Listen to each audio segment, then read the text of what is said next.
সত্য সত্য সত্য, আমি আপনার প্রত্যেকটা কথা অক্ষরে অক্ষরে পালন করব। তাই বলছে হ্যাঁ গুরুদেব, ঠিক আছে দেখি। এই মাটির কলসিটা নে, এই মাটির কলসিটা নিয়ে তুই প্রত্যহ ওই অদূরে নদী থেকে মাথায় করে জল ঢেলে, জল এনে এই আমার এই বাগানটাতে ঢালবি। এই কৃষ্ণের যে বাগানটা দেখতে পাচ্ছিস, এই বাগানটাতে ঢালবি, এবং ঢালতে ঢালতে ঢালতে ঢালতে যে ফুলগুলো উৎপন্ন হবে, ওই ফুল কৃষ্ণ সেবায় লাগবে। দুঃখীর হলো এই কাজ। দুঃখী প্রত্যহ কি করে, ওই গুরুদেবের সেবার যে অধিকারটা দিয়েছেন, ওই অধিকার মাথায় নিয়ে, ওই কথা প্রতিজ্ঞা দেওয়া প্রতিজ্ঞা মাথায় করে, শিরোধার্য করে, ওই মাটির কলসিটাকে নিয়ে প্রত্যহ যায় দুঃখী, প্রত্যহ দুঃখী চলে যায়, এবং ওই নদীর মধ্যে গিয়ে জলের কলসিতে জল ভরে নিজের মস্তকে নিয়ে প্রত্যেক দিন এসে বাগানে জল ঢালে। এরকম একদিন যায়, দুদিন যায়, 3 দিন যায়, 1 মাস যায়, 2 মাস যায়। গুরুদেব আর একবারও বলেন না যে দুঃখী এবার হয়েছে, এবার দীক্ষা নেই। এই কলসির কথাতে একটা কথা মনে পড়ে যায়, এটা সত্য ঘটনা। একদিন এক ভক্ত, সত্য ঘটনা, এক ভক্ত একদিন এক গুরুদেবের কাছে বলছে, গুরুদেব আমায় কৃপা করে দীক্ষা দিন। গুরুদেব বলছে দীক্ষা নেবে? বলছে হ্যাঁ গুরুদেব আমায় দীক্ষা দিন। গুরুদেব বলছে তুমি দীক্ষা নেবে, গুরু দীক্ষা নেওয়ার আগে তো আমাকে একটা শর্ত আছে, শর্ত পালন করতে হবে। তখন ওই ভক্তটা কি ভাবছে মনে মনে জানেন? বলছে গুরুদেব তো কি আর শর্ত বলবে, হয় বলবে 5 কেজি চাল বেশি লাগবে, হয় বলবে 4টা শাড়ি লাগবে, কিংবা 2টো ধুতি লাগবে, কিংবা 201 টাকা দক্ষিণা লাগবে, এছাড়া আর কি বলবে, আর কি শর্ত থাকতে পারে, এছাড়া আর কি শর্ত থাকতে পারে? বলুন গুরুদেব কি শর্ত? বলছে দেখো তোমায় যে মাটির কলসিটা দিচ্ছি, এই কলসিটা করে তুমি প্রত্যহ জল আনবে, জল এনে এই বাগানে ঢালবে। বলছে দীক্ষা নেওয়ার জন্য মাটির কলসিতে জল আনতে হবে? আবার কেমন পরীক্ষা রে বাবা, আমি এত বাড়ির বড় বড় সন্তান, আমাকে আবার দীক্ষা নেওয়ার জন্য মাটির কলসিতে জল আনতে হবে? ঠিক আছে বলছে যখন গুরুদেব চলো না বইয়েই দিই। ভাবলো একটা দিনের জন্য জল আনতে বলেছে, একদিন যায়, সন্ধ্যাবেলা জল এনে ঢেলে দিয়ে বলছে গুরুদেব এবার দীক্ষা দিন। বলছে আরে না না না, দিতে হবে তোমায় এখন। 2 দিন যায়, 3 দিন যায়, 4 দিন, 5 দিন, 1 সপ্তাহ, 1 মাস। একদিন রাগের মাথায় ওই ভক্তটা কি করেছে, ওই মাথায় করে মাটির কলসিটায় জল আনছিল, হঠাৎ করে মাথায় এত রাগ উঠলো, বলছে আমি ঘরে কোনোদিন একটা কাজের চুলো নাড়িনি, আজকে আমাকে মাটির কলসি বাড়াচ্ছে, সারাদিন জল রইল তোর মাটির কলসি, বলে দিয়েছে আছাড় দিয়ে ভেঙে। মাটির কলসিটা নিয়ে দিয়েছে আছাড় দিয়ে ভেঙে। সঙ্গে সঙ্গে মাটির কলসির ভেতর কেউ যেন একজন বলে উঠলো, এই তুমি কে গো? হাতটা তুলে কেউ যেন একজন মাটির কলসির মধ্যে দিয়ে বলে উঠলো, এই তুমি কে? চমকে উঠলো এই ভক্ত, কে কথা বললো? কেউ তো নেই আশপাশে, কথা কে বললো? সঙ্গে সঙ্গে তাকালো, ওই মাটির কলসিটার মধ্যে থেকে আওয়াজ আসছে, ভেঙে যাওয়া মাটির কলসি। মাটির কলসি কথা বলে? এ কি দেখছি, স্বপ্ন দেখছি না তো? ভালো করে চোখটা মুছে দেখছে যে হ্যাঁ তো মাটির কলসি কথা বলছে। মাটির কলসিটার মধ্যে বলছে, বলো তুমি কি বলছো? বলছে তুমি আমায় ভাঙলে কেন? তোমায় কে স্পর্ধা দিয়েছে আমাকে ভাঙার? আমায় তুমি ভাঙলে কেন?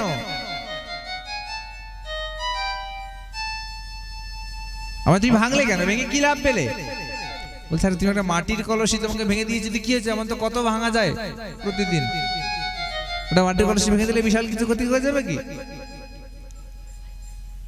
বলছে তুমি বুঝবে না আমায় ভাঙলে কি ক্ষতি হয়েছে আমার। তোমার কৃষ্ণ ভক্তি হয় না হবে, তোমার কৃষ্ণ সেবার ইচ্ছা না হয় না হবে, তোমার গুরুদেবকে ছেড়ে যাওয়ার ইচ্ছা হবে, তোমার ভক্তি করতে ইচ্ছা না হবে, কিন্তু তুমি আমায় কেন ভাঙলে বলো? মাটির কলসি উত্তর দিচ্ছে, বলে তুমি আমায় কেন ভাঙলে? আমায় ভেঙে কি লাভ পেলে বলো? বলছে কেন তোমায় ভাঙলে কি দোষ হবে? বলছে শোনো তাহলে আমার পূর্বজন্মের বৃত্তান্ত। তাহলে তুমি শোনো আমার পূর্বজন্মের বৃত্তান্ত।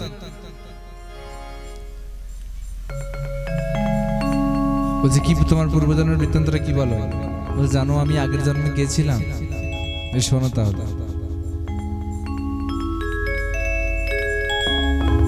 আমি আমার আগের জন্মে ছিলাম একটা এই ফাঁকা মাঠের একটা সংকীর্ণ মাটি, একটা মাঠের একটা মাটি ছিলাম। এবং ওই মাটিটা রূপে যখন আমি ছিলাম আমার উপরে রোদ জল ঝড় বৃষ্টি সব পড়তো, আর আমি মুখ বুজে সহ্য করে যেতাম। জানো একদিন এমন দিন আসলো, এক চাষা একটা কুমোর ভাই একটা মাটির রাখার একটা পাত্র মানে একটা ঝুড়ি আর একটা কোদাল নিয়ে এসে আমার কাছে এসে দাঁড়ালো। ঝুড়ি আর কোদালটা এনে একটা কোদালের এক কোপ দিয়ে আমাকে তুলে নিল, দিয়ে আমার রূপে এই মাটিটাকে নিয়ে তার ঝুড়িতে ভরলো। আমি মনে মনে ভাবলাম বোধহয় আমার দুঃখের দিন গেল রে ভাই, সুখের দিন এলো। আর মনে হয় দুঃখের দিন চলে গেল, এবার থেকে মনে হয় সুখ আসবে, সুখের দিন আসলো। আমাকে না এই ঝুড়িতে করে নিয়ে আসলো বাড়িতে। কুমোর ভাই ঝুড়িতে করে মাথায় করে নিয়ে বাড়িতে আসলো। খুব আনন্দ হচ্ছিল জানো, এতদিন এত রোদ জল ঝড়ে বৃষ্টি সহ্য করেছি না, আর যখন ওই কুমোর ভাই আমাকে কষ্ট করে বাড়িতে নিয়ে এসছে মাথায় করে, তখন খুব ভালোই লাগলো। কিন্তু ব্যাপারটা তো অন্য কিছু ঘটে গেল। বলছে আমাকে মাটিতে করে এনে ঝুড়িতে করে এনে একটা চাথালের উপরে রেখে দিল, জানো পাকার চাথাল।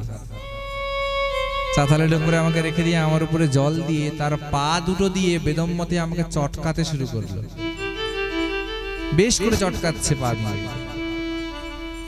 এত চটকালো, চটকাতে চটকাতে চটকাতে চটকাতে আমার মধ্যেকার নুড়ি বালি পাথর যা যা এবড়ো খেবড়ো বস্তু ছিল সেগুলোকে নিষ্কাশন করে আমাকে দইয়ের মতো মাখনের মতো নরম একটা মাটির তালে পরিণত করলো। বাবা বাবা, বেশ ভালো লাগলো কিন্তু, বুঝলে খুব ভালো লাগলো, আরাম লাগলো।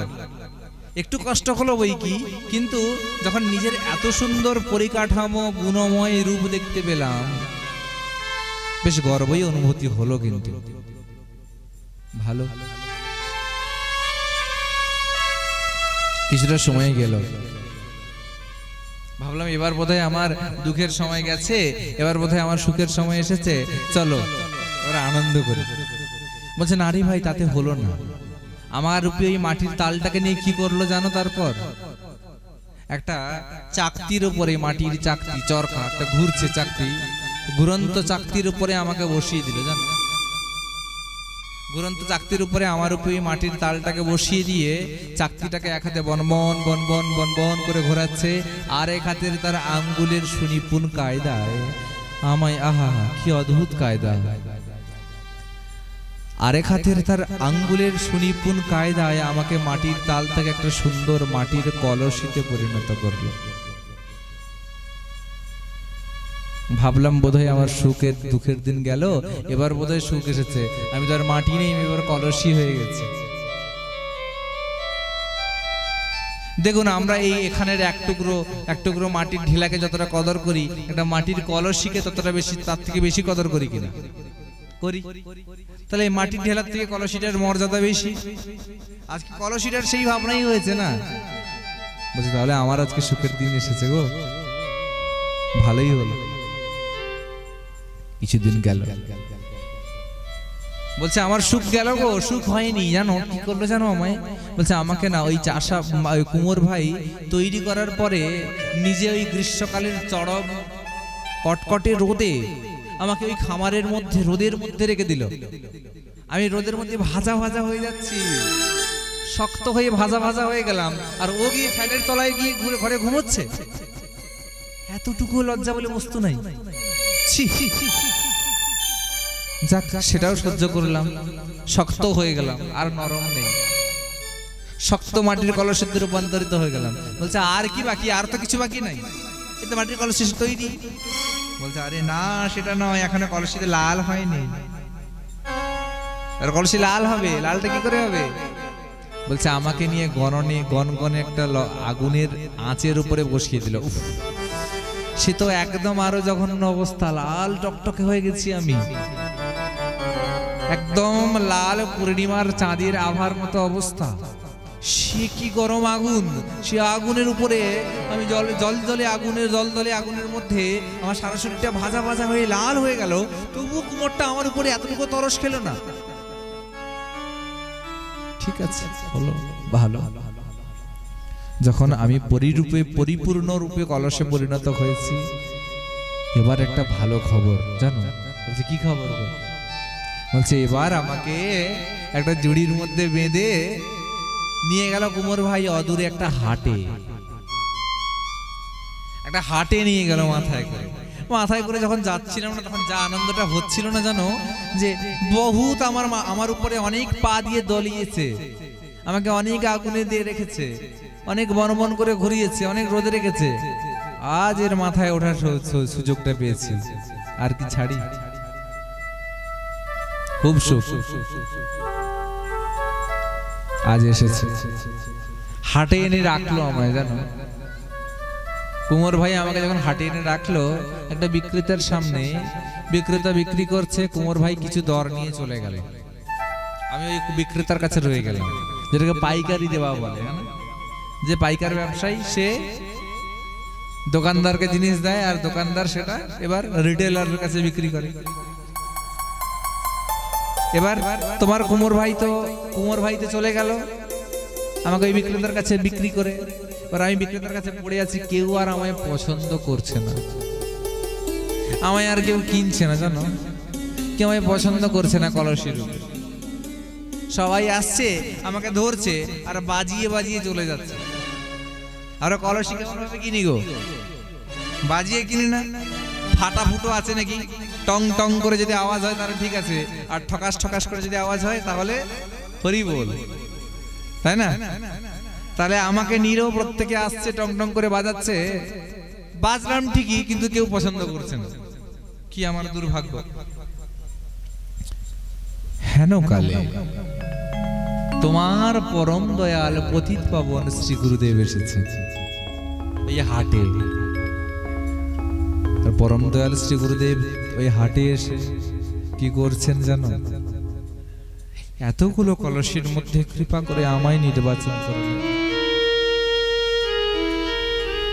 এতগুলো কলসি পড়েছিল, তার মধ্যে কৃপা করে আমায় নির্বাচন করে আমায় তুলে নিয়ে নিজের হাতের সুনিপুণ কায়দায় আস্তে আস্তে টোকাগুলো দিলেন।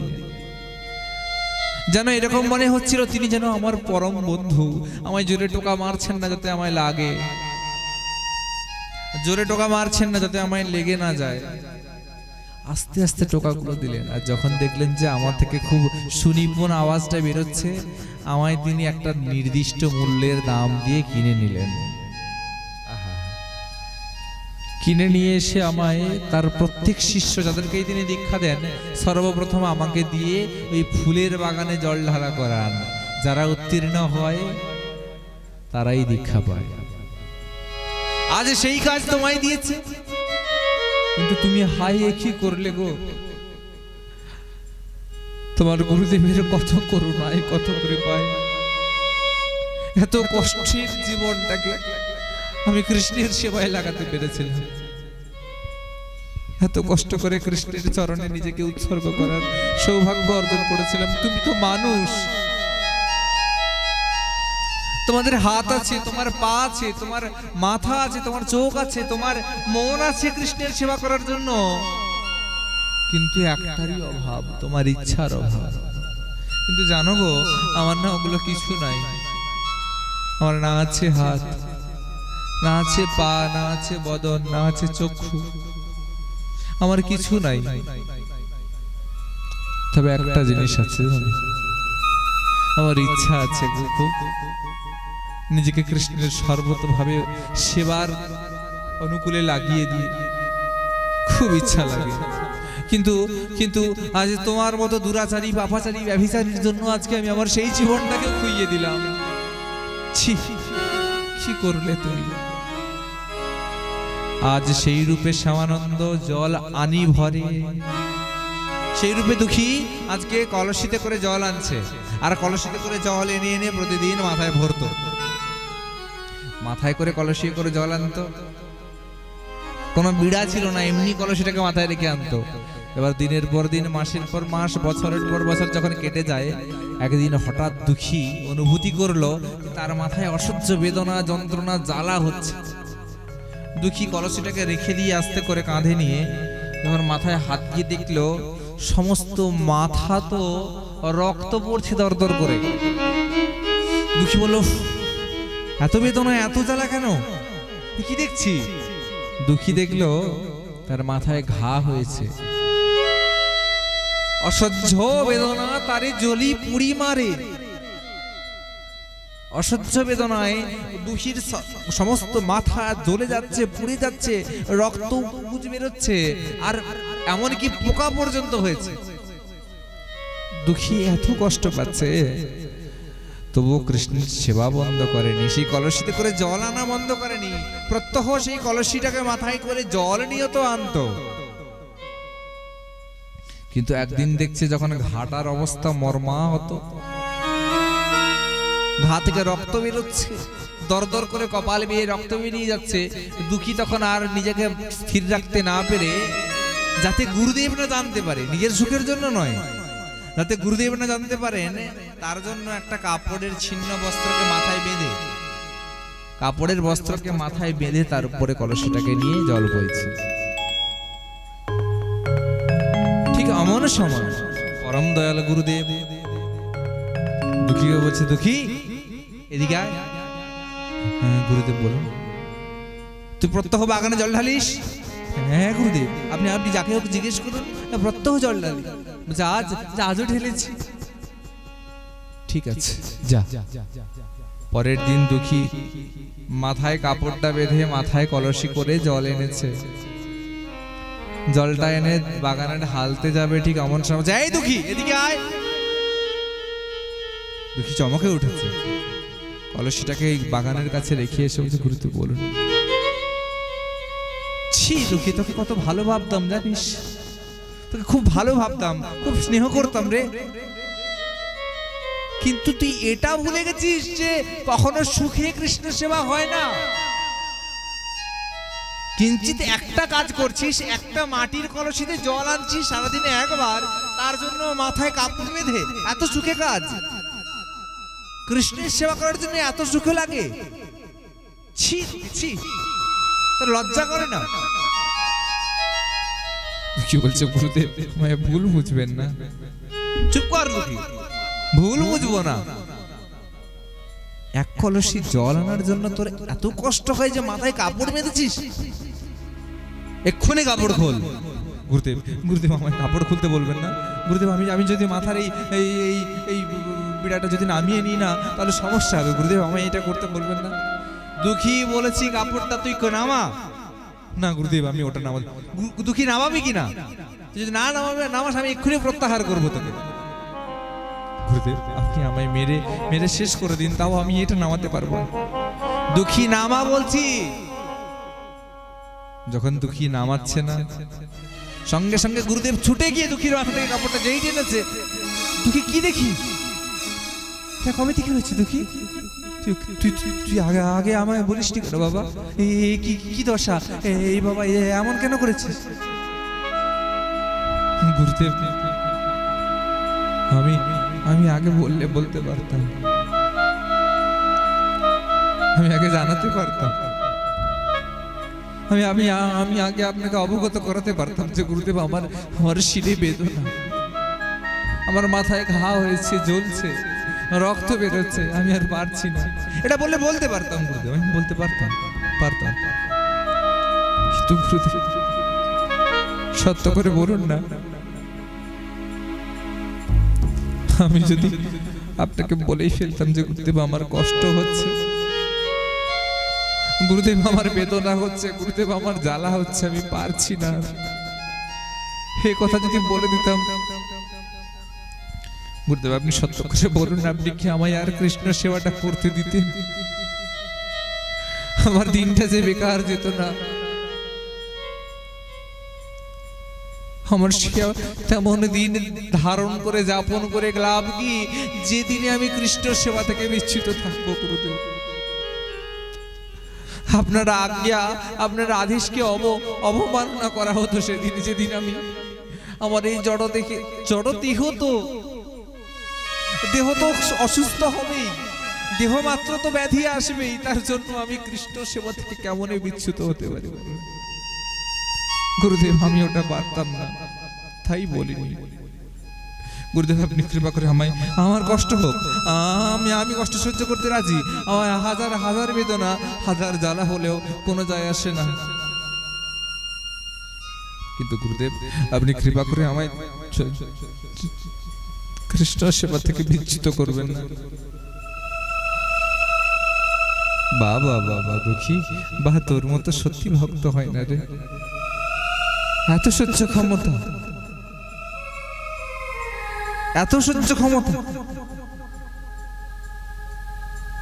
এত ধৈর্য, এত সহন ক্ষমতা, বা দুঃখী বা সত্যি।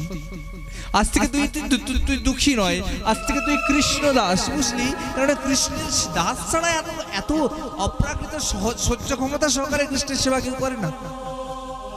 আজ থেকে তুই দুঃখী নয়, আজ থেকে তুই কৃষ্ণ দাস রে। যা যা যা, আমি তোকে এইক্ষণে এই মুহূর্তেই তোকে কৃষ্ণের সেবার জন্য দীক্ষা দান করবো। যা স্নান করে আয়। আমার দুঃখী গুরুদেবের আজ্ঞা সহকারে স্নান করতে গেছে, স্নানটা করে এসে দুঃখী আমার গুরুদেবের কাছে এসে বসেছেন। হৃদয় চৈতন্য ঠাকুর দুঃখীকে কর্ণে মন্ত্র দিলেন, দীক্ষা প্রদান করলেন, হরিনাম দীক্ষা প্রদান করলেন।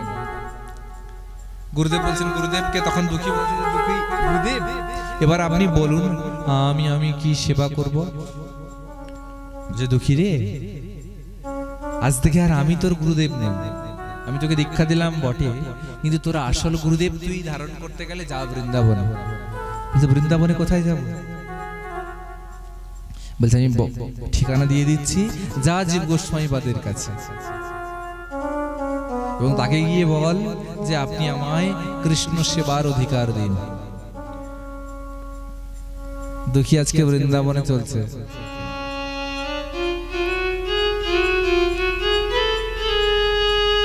দুঃখী আজকে বৃন্দাবনের পথে পথে দুঃখী যাচ্ছে, আর মনে মনে ভাবছে আমার গুরুদেব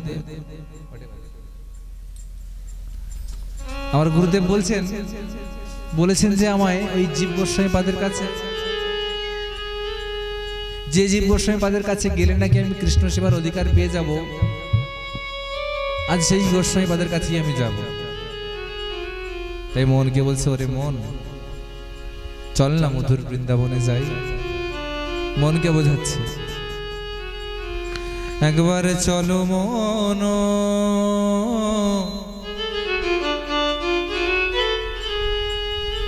বৃন্দাবন ধাম,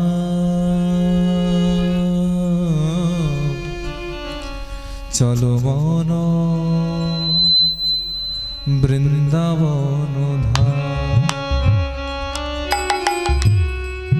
চলো মন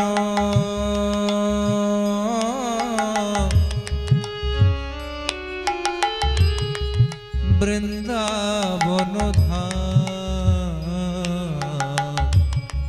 চলো মন বৃন্দাবন ধাম। রাধা কুণ্ড শ্যাম কুণ্ড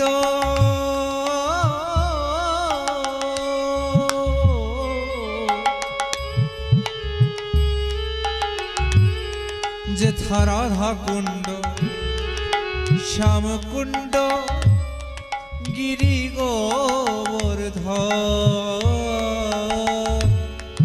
যমুনার ধারে ধারে, যমুনার ধারে ধারে তমালেরি মধুর বৃন্দাবন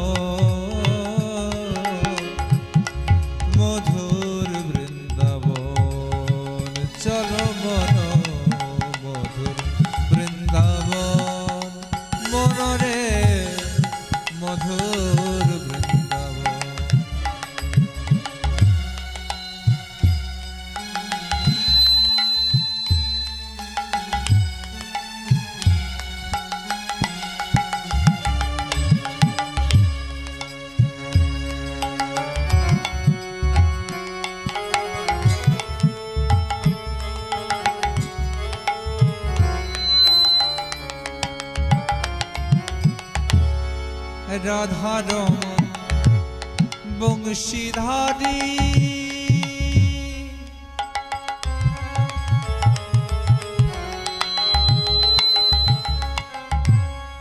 রাধারমণ বংশীধারী রাধা প্রেম শ্রী বিহারী রাধারমণ বংশীধারী গোপী প্রেম শ্রী বিহারী মুরলী ধারী কানাই মুরলী ধারী কানাই দাঁড়িয়ে আছে বমকি মোঠা দাঁড়িয়ে আছে বমকি মোঠা একবার চলো মন বৃন্দাবন গো চলো মন বৃন্দাবন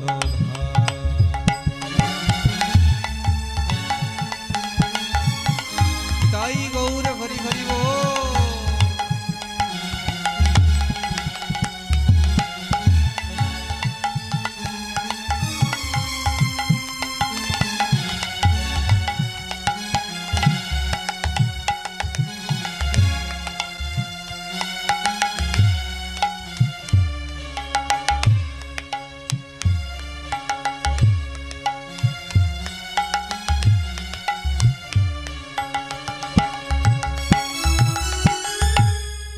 গোপীগণ যেথা সদা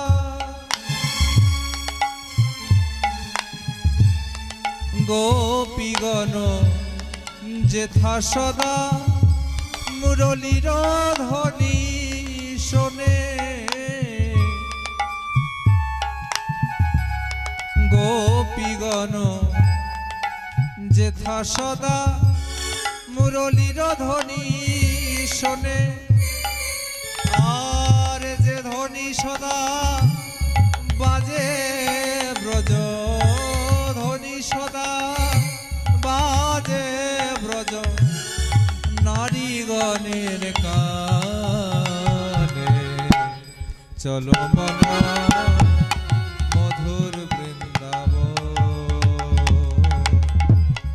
চলো মন মধুর বৃন্দাবন চলো মন মধুর বৃন্দাবন চলো মন মধুর বৃন্দাবন মুকুন্দ মুরলী রাম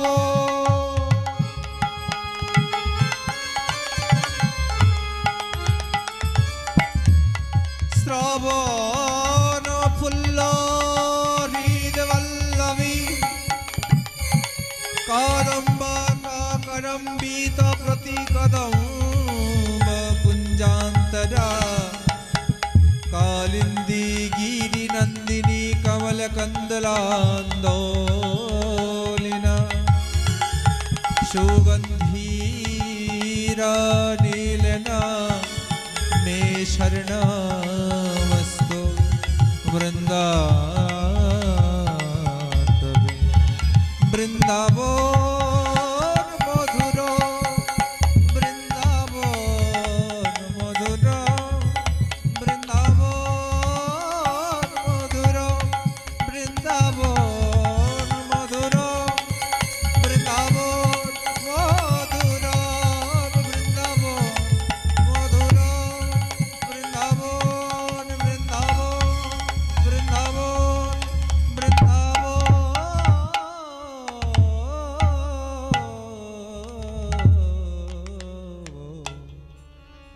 सुधाम वृंदावन धाम की।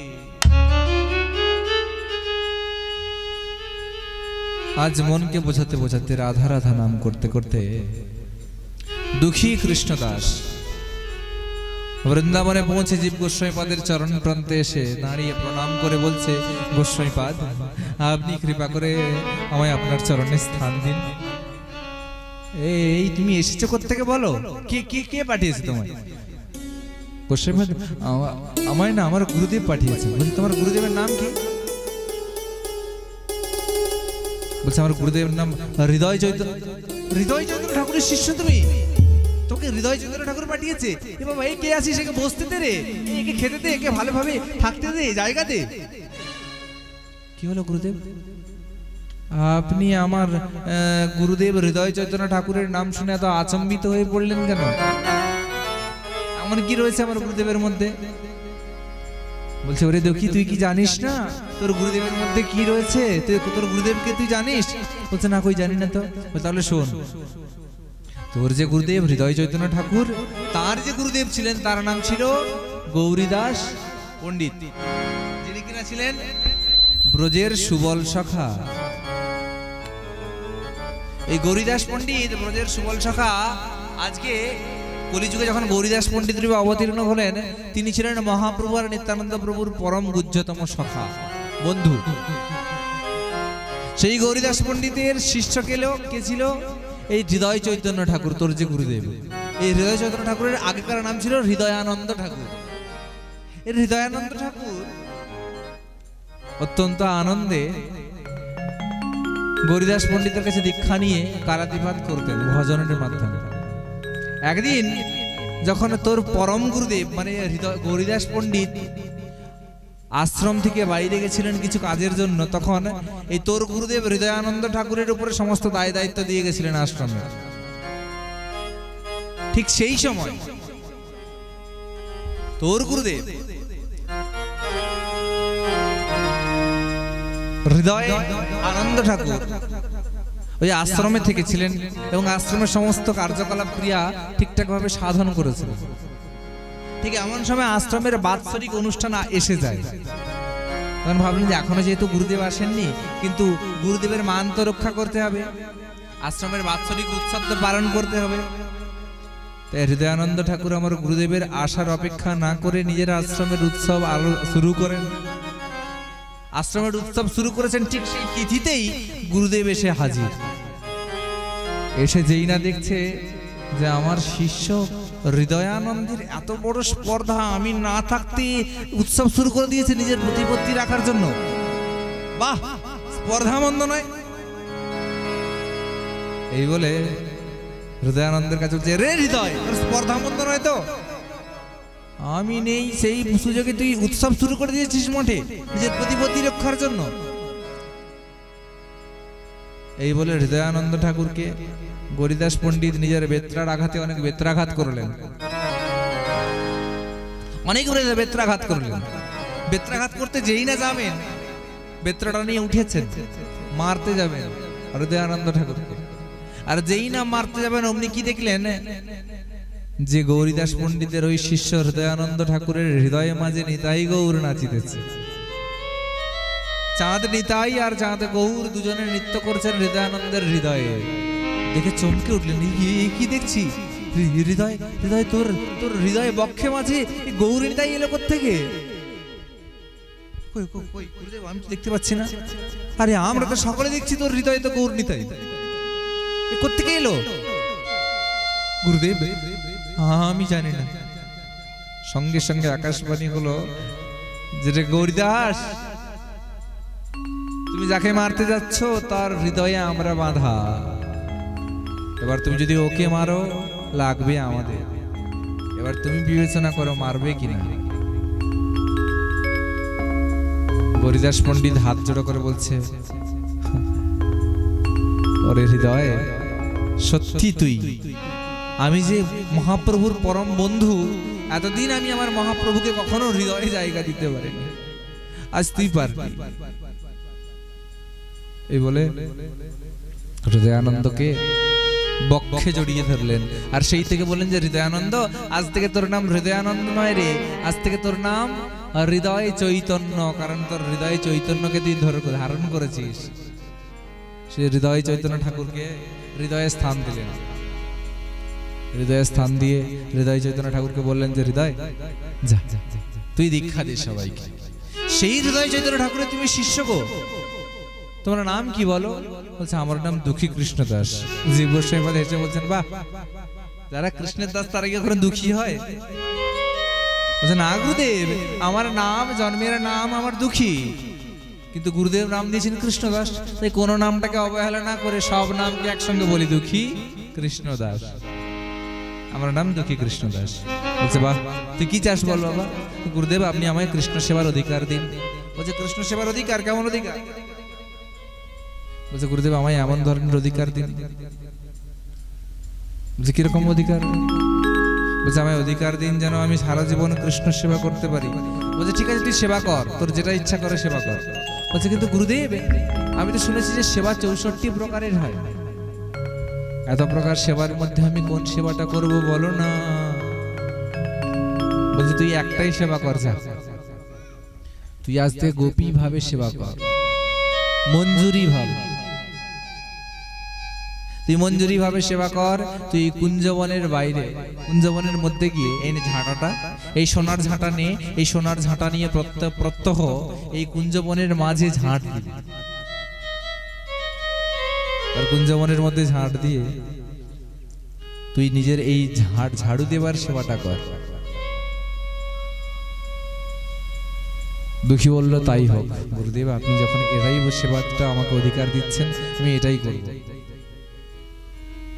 দুঃখী কৃষ্ণদাস ওই ঝাঁটাটাকে বক্ষে জড়িয়ে ঝাঁটাটাকে বলছে, ওরে ঝাঁটা তোর কি সৌভাগ্য রে, তুই তোর বদন কমল দিয়ে ভগবান শ্রী গোবিন্দের আর রাধারানীর এই চরণ ধুলোগুলোকে ঝাড়ু দিস। আর আমরা কত দুর্মেধ ব্যক্তি, দেখ কত দুর্মেধ ব্যক্তি আমরা আমাদের চরণ দিয়ে, আমার পা দিয়ে ওই গোবিন্দের চরণ ধুলির উপরে হেঁটে হেঁটে যাই, কি কষ্ট হয় জানিস ঝাড়ু। এ বলে ঝাড়ুর সঙ্গে কথা বলছে।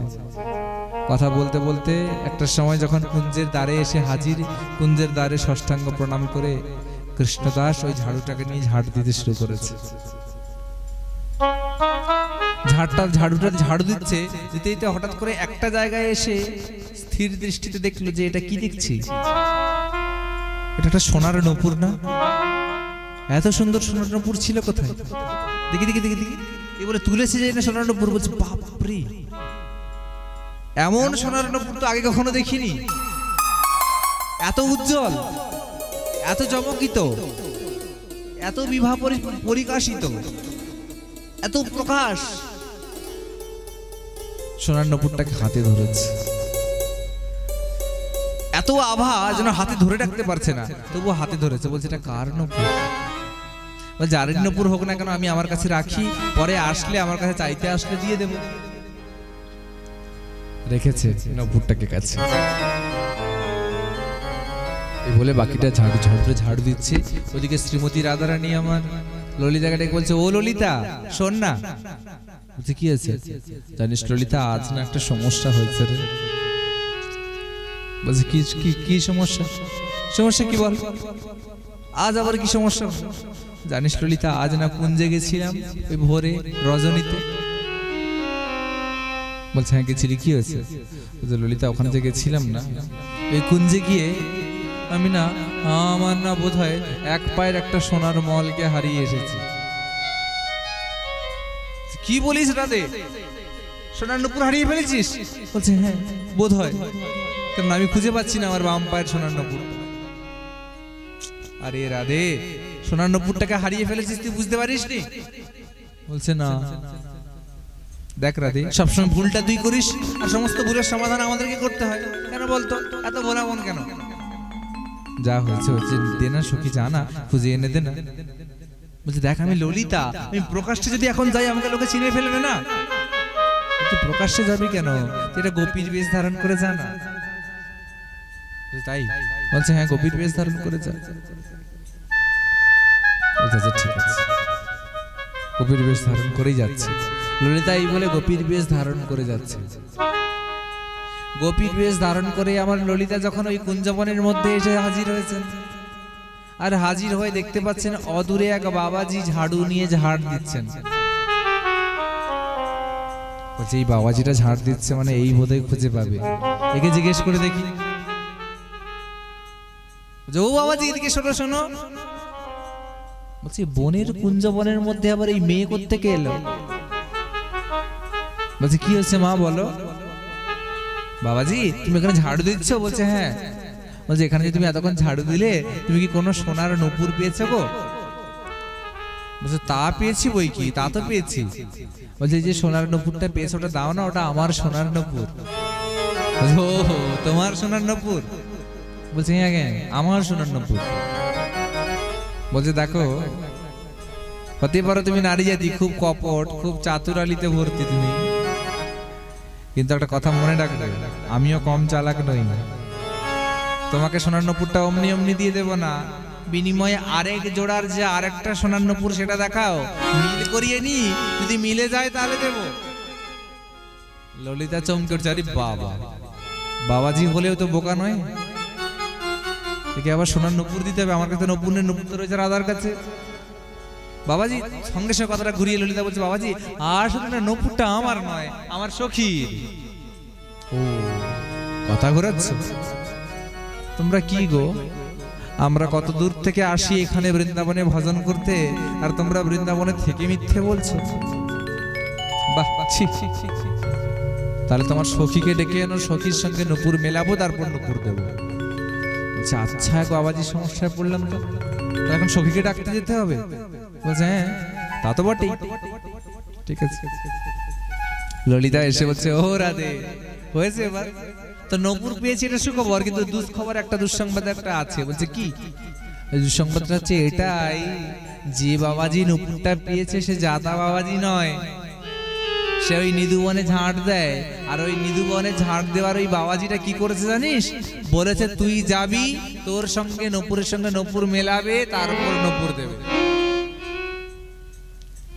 রাধে বলছে, আরে পাগল, আমি দেখাবো আমার বদন? আমাকে দেখার জন্য ব্রহ্মাদি দেবতাগণ যেখানে কোটি কোটি বৎসর তপস্যা করছে, তবু আমার দর্শন পায় না। দেবে তে দুর্লভ শ্রীমতী বদন দর্শন,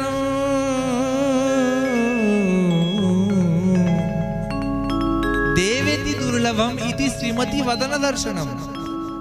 শ্রীমতীর বদনটা দর্শন করার জন্য দেবতারাও পাগল, পায় না। যেখানে শ্যাম সুন্দর একদিন মা রাধারানী মান করেছেন, রাধারানী বদন দেখাচ্ছেন আর কৃষ্ণ পাগল মুখটা দেখাচ্ছেন। শেষে রাধারানী চরণটাকে ধরে বলছে, রাধে তোমার চরণটা ধরে আমি করজোড়ো করে বিরতি করছি, আমি মুখটা দেখাও। বলছে না দেখাবো না, তুমি আমার মুখ দেখার যোগ্য না। কি বলছো রাধে? আমি তোমার কৃষ্ণ, আমায় মুখ দেখাবে তো আগে দেখাবে। বলছে তোমাকে মুখ দেখার জন্য তো তোমার চন্দ্রাবলী রয়েছে না, চন্দ্রাবলীর কাছে যাও না, প্রেম তো সব জায়গায় পাবে, আমার কাছে কেন এসেছে? সঙ্গে সঙ্গে আবার শ্যামসুন্দর একটা উত্তর দিয়েছিলেন জানেন, উত্তরে এটাই বলেছিলেন, বলছে অনেক অনেক বৃক্ষ আছে, যে বৃক্ষে অনেক অনেক ফল ফলে। এই বৈশাখ মাসে অনেক আমের গাছ দেখা যায়, অনেক আমের গাছ আছে গ্রামে গঞ্জে, এবং কিছু কিছু আম গাছ তো আছে দেখবেন যে আম গাছে এত আম ধরেছে, আমের ডালাগুলো না এই শাখা পোশাকগুলো ঝুঁকে পড়েছে, এত আমের ফলন হয় কিনা। আবার কিছু কিছু আম গাছ হয়েছে যেগুলোতে মাত্র 4-5টা আম ধরেছে। কিন্তু লক্ষ্য করবেন একটা গাছের অনেক আম কিন্তু আমগুলো খুব টক, একটা গাছে 4টা আম কিন্তু মধুর মতো মিষ্টি। প্রয়োজন কোনটা? হ্যাঁ, 4টা আম যেটা আছে সেটাই যে প্রয়োজন না, কারণ সেটাই মিষ্টি। আমার রাধারানীকে শ্যামসুন্দর বোঝাচ্ছেন কেমন কপট চতুরালী, চতুর শিরোমণি। যোগ রাধে,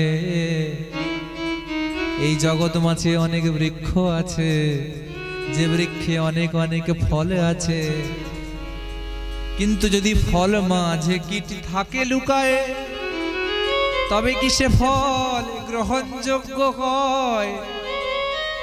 বলছে রাধে, এরকম বৃক্ষে অনেক ফল ফলে, কিন্তু সেই ফলের মধ্যে যদি পোকা লুকিয়ে থাকে, সে ফলটা কি গ্রহণযোগ্য হয়? শুধুমাত্র গাছে সাজানোর জন্য ঠিক আছে। এই সবেদাগুলো, সবেদা তো নাকি, সবেদাগুলো গাছে আছে, কাঁচা থাকলে কি হবে? কাঁচা থাকলে খেতে পাওয়া যাবে, জাস্ট গাছ সাজানোর জন্য ভালো লাগছে, কিন্তু এই সবেদাগুলো যখন পেকে যাবে তখন আর গাছে রাখতে দেবে না কেউ। ঠিক তেমনই ও হে রাধে, তুমি তো সেই রসময়ী পরিপূর্ণ পক্ক ফল, আর চন্দ্রাবলী আদি এরা তো শুধু দর্শনধারী। এদের কাছে গেলে শুধুমাত্র দর্শনেই আনন্দ হয়, প্রকৃত সুখ তো তোমার কাছে। প্রেম বিদ্যা জবু, বিদ্যাপতি ঠাকুর রচনা করছেন, প্রেম বিদ্যা জবু চরণ পরশয়ে হৃদয় মুকুরা বরধন বাজে রে কাঞ্চন जो दे आनंद इत निष्काम प्रेम पर गए। যে প্রেমে প্রকৃত আনন্দ আছে চরণ স্পর্শ করলেই সেটাই প্রকৃত প্রেম, নিষ্কাম প্রেম। আজ শ্রীমতী, সেই শ্রীমতী রাধারানী বলছেন যে দেবতা শ্যাম সুন্দর পর্যন্ত আমার বদন দেখতে পায় না মাঝে মাঝে, আজ তুমি আমায় বলছো মুখ দেখাবে। আর ললিতা তুই বলছিস আমি ওই বাবাজির কাছে কি আমার মুখটা দেখিয়ে দেবো? সম্ভব নয়, যা। সঙ্গে সঙ্গে ললিতা বলছে, দেখ ললিতা, দেখ রাধে, তোর নপুরটা আগে না এই তোর সম্ভ্রমতাটা আগে? বলছে না, নপুরটা আগে। বল তাহলে চল। কি করে যাব? বলছে আরে বাবা তুই তো রূপটা পরিবর্তন করে না, একটা ব্রজ গোপীর রূপ ধারণ কর। এবারে একটা গোপীর রূপ ধারণ করে রাধারানী চলেছে, রাধারানী চলেছেন, আর সেই নিকুঞ্জ নিধুবনের মাঝে এসে হাজির। আর বাবাজি আছেন, ও বাবাজি এই যে দেখুন না, আপনি আমার সখীকে আনতে বলেছিলেন, এই যে সখীকে এনেছি, এই দেখুন সখীকে।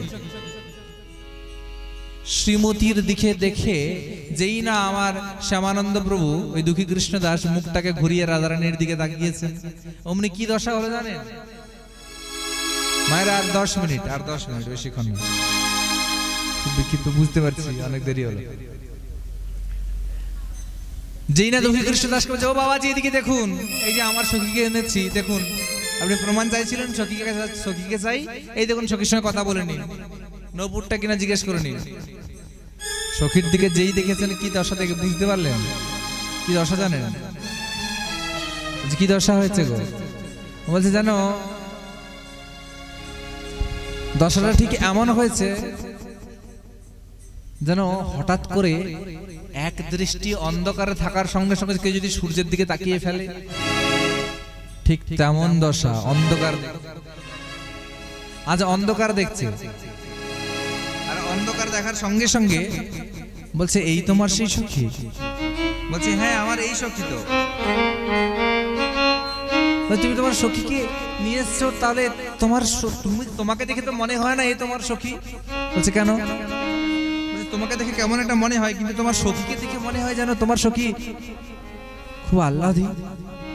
এত অদ্ভুত দেখতে ব্রজে কি করে থাকতে পারে ব্যক্তি?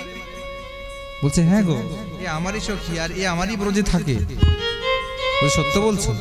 বলছে হ্যাঁ আমি সত্য বলছি, তুমি জিজ্ঞেস করে নাও। বলছে না না জিজ্ঞেস করবো না, তুমি যখন বলছো তাহলে সত্যি তাই হবে, আমারই তোমারই সখী হবে, অসুবিধা কিছু নেই। আজ কৃষ্ণদাস যখন রাধারানীর দিকে তাকিয়েছেন কেমন দশা হয়েছে জানেন? ঠিক তেমন দশা আজ কলিযুগে যখন বিষ্ণুপ্রিয়া এই সন্ধ্যার ঠিক পূর্ব মুহূর্তে কলসিটাকে নিয়ে শ্রীমতী রাধারানীর পূর্বরাগ লীলা যদি আপনারা কখনো শুনে থাকেন, গৌরচন্দ্রিকায় জানতে পারবেন। নিরমল গৌর হেমা রূপ নিরখনে, গৌরচাঁদের প্রাণ বিষ্ণুপ্রিয়া সনাতন পণ্ডিতের যিনি কন্যা, বিষ্ণুপ্রিয়া কলসিটাকে নিয়ে জল আনতে গেছে, এবং জল আনতে গিয়ে কি ঘটনাটা ঘটেছে সেটা তারা নিজের প্রিয় সখী কাঞ্চনাকে বলছে, আরে কাঞ্চনা, আরে কাঞ্চনা, আমি যে এতদিন ধরে কলসিতে জল আনতে যাচ্ছি না এই গঙ্গাতে, কখনো এমন দুর্ঘটনা ঘটেনি জানিস? বলছে কি ঘটনা রে? বলছে একটা সুখবর আছে আর 3টে দুষ্খবর আছে, দুঃসংবাদ। বলছে কি? বলছে প্রথম সুসংবাদটা কি জানিস? আমি যখন যাই তখন গঙ্গার মাঝে দেখলাম যেটা সোনার পদ্ম ফুল। বলছে সোনার পদ্ম ফুলটা তো সোনার পদ্ম ফুল হলে আলাদা ব্যাপার ছিল, কিন্তু সেটা কোনো সোনার পদ্ম ফুল ছিল না। বলছে সেটা কি? বলছে সেটা ছিল শ্রীমন গৌর, আমার মহাপ্রভু, আমার মহাপ্রভু স্বয়ং সেই সোনার পদ্ম ফুল রূপে ছিলেন। তো বলছে মহাপ্রভুকে সোনার পদ্ম ফুলের সঙ্গে কেন তুলনা করা হয়েছে? বলছে জানিস আমার মহাপ্রভু যখন ওই গঙ্গার জলে স্নান করছিলেন ওই সন্ধ্যার সময়, তখন তার সর্বাঙ্গটা ডুবেছিল আর মাথাটা খালি উপরের দিকে ছিল, আর ওই বদন কমলটা যেন সোনার পদ্ম ফুলের মতো ছিল। বলছে এটা তো ছিল সুসংবাদ, কিন্তু তিনটে দুঃসংবাদও আছে। বলছে কি? বলছে যখন আমি মহাপ্রভুকে সোনার পদ্ম ফুল ভেবে তার দিকে তাকালাম, হঠাৎ করে আমাকে দুটো সাপ কামড়ালো। জানিস তো পদ্ম ফুলের মধ্যে সাপ থাকে। বলছে মহাপ্রভু রূপী বদন রূপী মহাপ্রভুর মুখের মধ্যেও এক দুটো সাপ ছিল। বলছে কি সাপ? বলছে ভ্রুযুগ ভুজঙ্গ, এই ভুরু রূপী দুটো সাপ। মহাপ্রভু যে দুটি ভুরু, এই দুটি ভুরুকে দুটি সাপের সঙ্গে তুলনা করা হয়েছে। এই দুটি সাপ আমার হৃদয়ে সবল মেরেছে, তার বিষের জ্বালা ভয়ঙ্কর বিষের জ্বালা। সে সাপের বিষের জ্বালা তো কোনোভাবে সহ্য করলাম, হঠাৎ করে দেখলাম দুটো বান আমাকে কি মেরে ফেলল। বান মানে তীর, তীর মেরেছে আমায়। কি মেরেছে? এই মহাপ্রভুর দুটি নয়ন অবলোকন বান মারে, নয়নের বান। মহাপ্রভুর দুটি নয়নের অবলোকন, তিরছি অবলোকন যেন আমাকে বান মারল। সে গেল। শুধু তাই নয়, আর কি, শেষ পর্যন্ত আরেকটা হলো।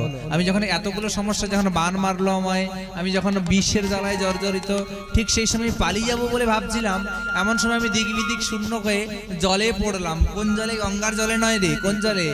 গৌর প্রেম রসার নবে, গৌরের প্রেমের বন্যায় আমি পড়ে গেলাম, হাবুডুবু খেলাম।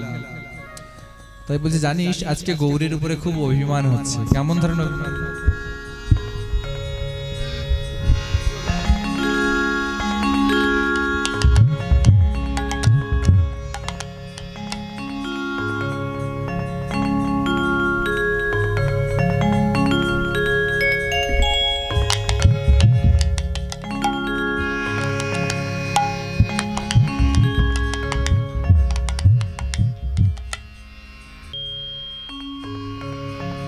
বলছে গৌরীর উপরে আমার খুব অভিমান হচ্ছে। কেমন অভিমান? ভালোবেসে ভালো কাঁদালে।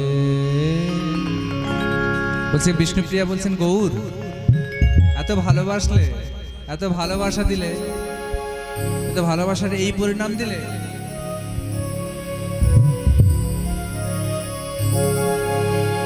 এত ভালোবাসলাম তার জন্য তুমি শুধুমাত্র চোখের জলই দিলে? বলছে ভালোবেসে ভালো কাঁদালে, ভালো ভালোবাসা জানালে, ভালোবেসে ভালো কাঁদালে, ভালো ভালোবাসা জানালে, ভালো ভালোবাসা জানালে, ভালো ভালোবাসা জানালে, জানালে, ভালোবেসে ভালো কাঁদালে,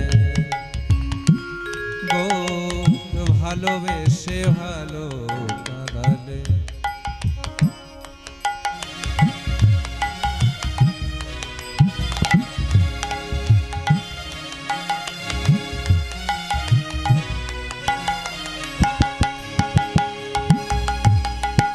তুমি যে পরেরই সোনা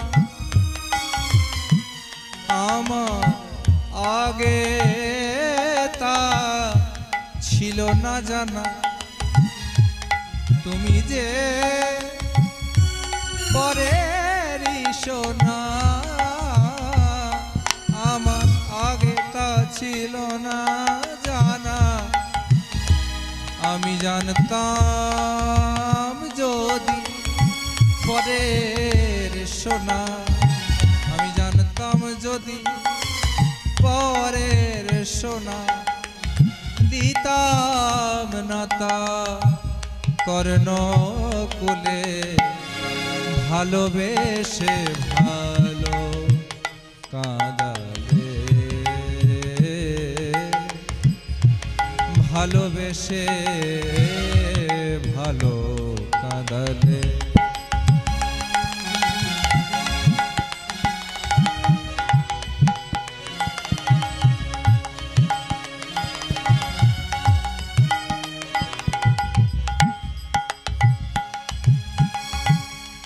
তুমি যে পরেরি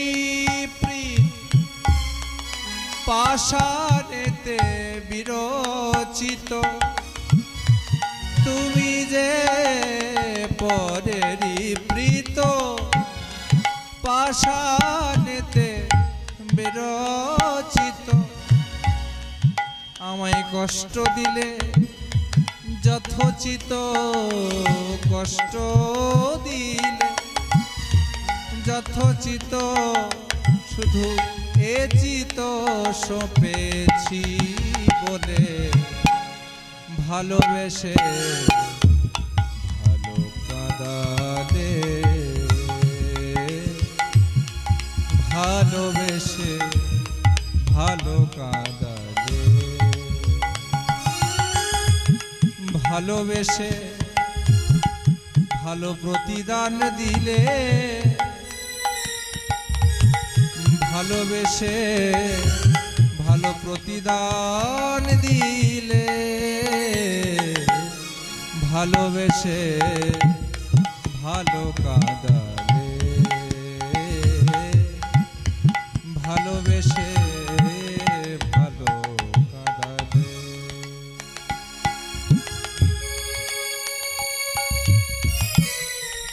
ঠিক এমন দশা আজকে হয়েছে কৃষ্ণদাসের।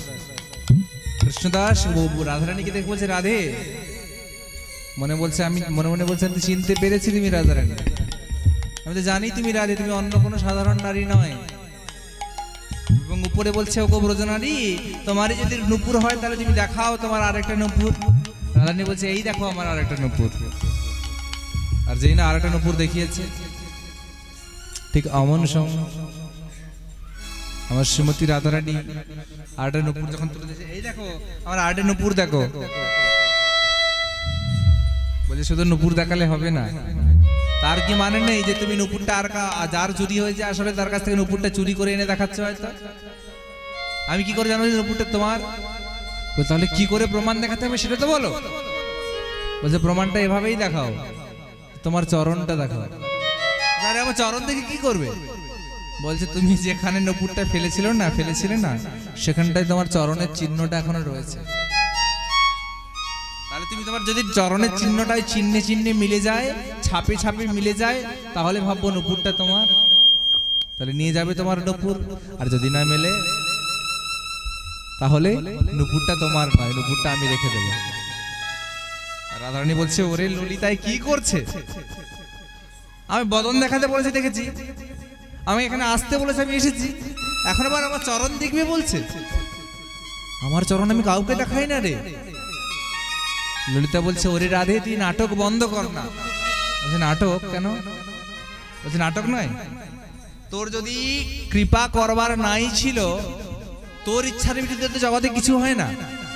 নিশ্চয়ই তোর ইচ্ছা ছিল এই শ্যামানন্দ দুঃখী কৃষ্ণদাসকে কৃপা করার, তার জন্য তুই ইচ্ছা করে নূপুরটা চুরি করালি। আবার কবে করালি?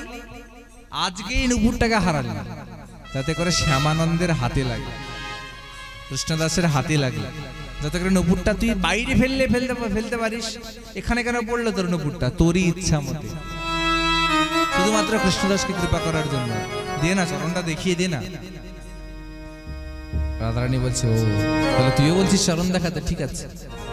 এই বলে রাধারানী আমার নিজের চরণটাকে যেই না তুলে ধরেছেন, সঙ্গে সঙ্গে শ্যামানন্দ বলছেন, এই তো সেই চরণ, এই তো শঙ্খ, এই তো চক্র, এই তো গদা, এই তো পদ্ম, এই তো তীর, এই তো ধান, এই তো সেই চরণ। বলছি তো অন্য কারো চরণ হতে পারে না, যেটা অন্য কারো চরণ নয়, এটা আমার স্বয়ং শ্রীমতী রাধারানীর চরণ। রাধে তুমি এসেছো। রাধারানী তখন নিজের দিব্য স্বরূপ দেখে স্বরূপে দাঁড়িয়ে বলছে, কৃষ্ণদাস, আমি জানি তুমি অনেক কষ্ট করেছ, চলো আজ হতে তোমার আর কষ্ট আর থাকবে না। আমি তোমায় কৃপা করলাম দুহাত ভরে, আমি শ্রীমতী রাধারানী তোমায় দর্শন দিলাম। কৃষ্ণদাস বলছে, রাধে, আজ আমার জীবন ধন্য, এই নাও তোমার নুপুর নাও। ললিতা সাট করে হাতটা ধরে বলছে, ওরে পাগল, কি হয়েছে তোর, মাথা খারাপ নাকি? শ্রীমতী রাধারানীকে পেয়েছিস কাছে, আজকে নুপুরটা হাতে দিয়ে দিবি, চরণে পরিয়ে দিবি না? সঙ্গে সঙ্গে আর কৃষ্ণদাস বলছে, রাধারানীর চরণে আমি নুপুর পরাবো? নুপুর পরাতে গেলে তো শুনেছি নাকি সোনার বেদির উপরে চরণ রেখে নুপুর পরাতে হয়, তাহলে সে বেদি পাবো কোথায়? বলছে, আরে হৃদয়ের থেকে কি বড় বেদি কোথাও আছে? হৃদয় বেদিতে সব থেকে বড় সোনার বেদি, যেখানে বসালে ভগবান সব থেকে বেশি সন্তুষ্ট হন। এত বড় সোনার প্যান্ডেল লাগে না, এত বড় বড় স্টেজ লাগে না, এত বড় বড় মন্দির লাগে না। কেউ যদি হৃদয়ে ভগবানকে বসাতে পেরেছে, সেই ভগবানের পূর্ণ শুদ্ধ নিত্য ভক্ত। হৃদয়ের চরণটা রেখে পরিয়ে দে। এই বলে শ্যামানন্দ প্রভু আমার নিজের চরণটাকে, রাধারানীর চরণটাকে হৃদয়ে রেখে নুপুরটা পরিয়ে দিয়েছে। আর যেই না পরিয়ে দিয়েছেন, ঠিক অমন সময় শ্রীমতী রাধারানী বলছেন যে, কৃষ্ণদাস বাবা, তুই তো আমায় দেখলি, বলতো আমার রূপের একটু বর্ণনা কর না। তখন আমার রূপের বর্ণনা করতে গিয়ে আমার শ্রীমতী রাধারানীকে লক্ষ্য করে কৃষ্ণদাস বলছে, রাধে, আমি তো কিছু জানি না, আমি তো অবোধ, আমি তো মূর্খ, আমি কি রূপের বর্ণনা করব? তবে হ্যাঁ, একটা কথা বল, রাধে আমার কনক মুকুর কাতি। রাধে, তুমি কনক মানে সোনার আয়নার মতো তোমার দেহের অঙ্গকান্তি। এই বলে অনেক অনেক বর্ণনা করলেন। ঠিক অমন সময় আমার শ্যামসুন্দর এসেছে, তখন আমার রাধারানী বলছেন, দাঁড়া দাঁড়া দাঁড়া কৃষ্ণদাস, আমি আমার শ্যামসুন্দর এসছে, ওনাকে নিয়ে আসি। এই বলে কৃষ্ণের দিকে ছুটতে চলেছেন। ঠিক এমন সময় আমার পিছন থেকে কৃষ্ণদাস দেখছে, বলছে রাধারানী চলে যাচ্ছে। আর কেমন চলনটা কেমন জানেন, ঠিক যেন একটা রাজহংস হেলিয়ে দুলিয়ে চলে যাচ্ছে। রাধারানীর পেছনটা থেকে বর্ণনা করছেন যেন একটা রাজহংস কোমর বাঁকিয়ে বাঁকিয়ে চলে যাচ্ছে। আহা, কি অদ্ভুত বর্ণনা! সে অনেক বর্ণনা কীর্তনের পদাবলীর মাধ্যমে আস্বাদন করা যায়, সময় অত্যন্ত অল্প। এবারে দুজন, রাধারানী আর কৃষ্ণ দুজনে যুগল হয়ে দাঁড়ালেন এবং কৃষ্ণদাস করজোড়ো করে দাঁড়িয়ে আছেন। রাধারানী সঙ্গে সঙ্গে বললেন, দাঁড়া কৃষ্ণদাস, এদিকে আয়। এবারে নিজের চরণের নূপুরটাকে খুলে কৃষ্ণদাসের কপালে ঠেকিয়ে বলছে, নে, আজ থেকে তোর তিলকটা হলো এই তিলক, নূপুর তিলক। শ্যামানন্দ পাঠের তিলক লক্ষ্য করবেন, এখান থেকে এটা পুরো আমাদের যেমন নিচেই তুলসী পত্র আছে গৌড়ীয় পাঠের, কিন্তু শ্যামানন্দ পাঠের পুরো সকল নূপুর তিলক, নূপুরের মতো রাধারানীর স্বয়ং হাতের অঙ্কন করা ওই তিলক। সেই থেকে বলছে, আজ থেকে তুই আমার শ্যামকে আনন্দ দিয়েছিস, তাই আজ থেকে তোর নাম আর কৃষ্ণদাস নয় রে, আজ থেকে তোর নাম ভক্ত শ্যামানন্দ। আজ সেই শ্যামানন্দ ভক্তের সঙ্গে রাধা গোবিন্দের মিলন হলো এবং তা মিলন দর্শন করে শ্যামানন্দের বহুত আনন্দ। আজকে গুরুদেবকে এসে বলছেন, গুরুদেব কি ঘটনা ঘটেছে জানেন? চুপ কর শ্যামানন্দ, আমি সব দেখেছি, তোর মতো আর ভক্ত হয় না রে, তুই রাধা গোবিন্দের চরণ দর্শন করলি, তোর এই তিলক করে দিল রাধারানী। ঠিক ওদিকে হৃদয় চৈতন্য ঠাকুর, আগের যে গুরুদেব, তিনি খবর পেয়েছেন যে গুরুদেব চলুন দেখবেন, আপনার শিষ্য এখন খুব বড় হয়ে গেছে, নিজে নিজের একটা উদ্ভট তিলক করেছে, আর আপনার তিলক আর করে না। কি বলছিস? বলছে, হ্যাঁ গুরুদেব চলুন। হৃদয় চৈতন্য ঠাকুর এসে শ্যামানন্দ, শ্যামানন্দ তোর কপালের তিলক কে দিয়েছে? গুরুদেব, রাধারানী। রাধারানী অঙ্কন করেছে তিলক, আমি এতদিন ভক্তি করছি, আমার কাছে রাধারানী দেখা দেয়নি, আজ তোর কপালে রাধারানী অঙ্কন করে দিল তিলক, বাহ! ঠিক আছে, তিলক এক্ষুনি মোচ, অঙ্কন করেছে করেছে এক্ষুনি মোচ। যে গুরুদেব, আমি তিলক মুছতে পারবো না। যে মুছতে পারবি না, দে আমি মুছে দিচ্ছি। একটা ভিজে কাপড় নিয়ে যেই না তিলক মুছছে, যত তিলক মুছছেন তত তিলক আরো উজ্জ্বল হচ্ছে, যত মুছছেন তত উজ্জ্বল হচ্ছে, যত মুছছেন তত গাঢ় হচ্ছে। কি এক উদ্ভট বস্তু দিয়ে তুই তিলকটা করেছিস, তিলকটা মুছছে না। ঠিক আছে, আজ তোর একদিন কি আমার একদিন, এই বলে তিলক মোচ বলে বেত্র দিয়ে বেত্রাঘাত করছেন। জীব গোস্বামী বলছে, প্রভু মারবেন না, হতে পারে ও আপনার শিষ্য, কিন্তু ওকে মারবেন না। ও মরেই যদি গেল তাহলে আপনার এই তিলক নিয়ে করবেন কি? মারার দরকার। বলছে রে জীব, রে হৃদয়, রে কৃষ্ণদাস, আজকে এই জীব গোস্বামী পাদের জন্য আমি তোকে ছেড়ে দিলাম। কাল সকালে যদি তোর এই তিলক মোছা না দেখি তাহলে কিন্তু তোকে ছাড়বো না। ঠিক এমন সময় রাত্রে ঘুমিয়েছেন হৃদয় চৈতন্য ঠাকুর। হঠাৎ করে ঘুমিয়ে মধ্যে স্বপ্নাদেশ দিলেন কৃষ্ণ। মহাপ্রভু আর হৃদয় চৈতন্য ঠাকুর দেখছেন যে তার হৃদয় থেকে যে এতদিনের ধরে টাকা নিতাই আর নিমাই দুজনে বেরিয়ে চলে যাচ্ছে। বলছে প্রভু যাচ্ছ কোথায়? ঠিক সেই সময় মহাপ্রভু আমার বললেন যে হৃদয়, তুমি সকালে যাকে মেরেছিলে না, এই গৌরকে আর নিতাইকে, ওই ওই তোমার প্রিয় যে শিষ্য কৃষ্ণদাসকে, তাকে মেরেছিলেন, লেগেছে আমায়। কেন জানো? কৃষ্ণদাসকে স্বয়ং রাধারানী কৃপা করেছে। তাই চলো, আজ থেকে আর তোমার হৃদয়ে থাকবো না। ছুটতে ছুটতে বলছে প্রভু আমি তাহলে কি করবো? যাও তুমি এক্ষুনি কৃষ্ণদাসের কাছে ক্ষমা চাও। সঙ্গে সঙ্গে হৃদয় চৈতন্য ঠাকুর ছুটতে ছুটতে কৃষ্ণদাসের কাছে এসে ক্ষমা চাইছে। কৃষ্ণদাস বলছে না গুরুদেব, আপনার দোষ নাই, আপনি তো গুরুদেব, আপনি তো আমায় শাসন করবেন, এটাই আপনার স্বভাব হওয়া উচিত। এ বলে গুরুদেবকে জড়িয়ে ধরেছেন কৃষ্ণদাস, এবং গুরুদেব আর ভক্তের সঙ্গে শিষ্যের সঙ্গে মিলন হয়েছে। আজ ভক্তের সঙ্গে ভগবানের মিলন হলো। আজি ভক্ত আর ভগবানের মিলন হইল, ভক্ত আর ভগবানের মিলন হইল।